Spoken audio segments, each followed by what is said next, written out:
দর্শক আসসালামু আলাইকুম। এগ্রিকালচার মেহেদি হাসান পেজ থেকে এবং ডেইলি এগ্রিকালচার নিউজ ইউটিউব চ্যানেলের পক্ষ থেকে আমি মেহেদি ফারদিন আজকে স্বয়ং হাজির হয়েছি আমাদের শেরপুরের যে একটা বিখ্যাত নার্সারি আছে হজরত আলী আঙ্কেলের, এখানে আসছি। তো এই জাত সম্পর্কে আজকে পরিচয় করাবো এবং এটার ধরন পদ্ধতি, এই জাত লাগালে কি উপকার বা বাজারজাতটা কেমন, সম্পূর্ণ ভিডিওটি জুড়ে আজকে এটার তারতম্য আপনাদের মাঝে উঠাবো। এছাড়াও এই জাত আমাদের কাছেও পাবেন, সে বিষয়েও আমি পরবর্তীতে ইনবক্সের মাধ্যমে যোগাযোগের একটা ব্যবস্থা করে দিব, কিভাবে চারা পাবেন এটার ভিতরেও এই মানে টোটালি একটা প্যাকেজ থাকবে। তো দর্শক আপনাদেরকে যদি আমি একটু ক্যামেরাটা টেনে টেনে দেখাই, এটা হচ্ছে টপ লেডি, জাতটা হচ্ছে ইন্ডিয়ান। এটা প্রায় 1 ফিট পর থেকে ধরা শুরু করে, দেখেন এখান থেকে বিক্রি করা শুরু করছি আমরা।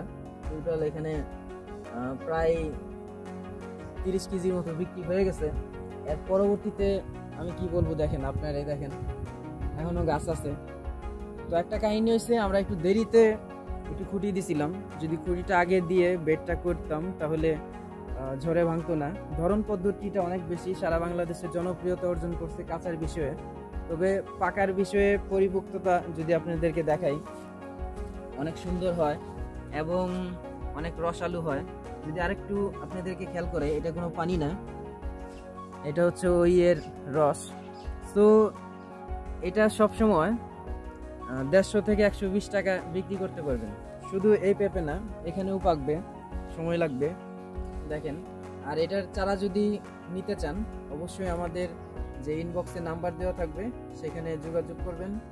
এরকম নিত্য নতুন একটা ভিডিও নিয়ে পরবর্তীতে আমি মেহেদি ফারদিন আবারও হাজির হব। সেই সুবাদে ভালো থাকবেন, সুস্থ থাকবেন। আল্লাহ হাফিজ।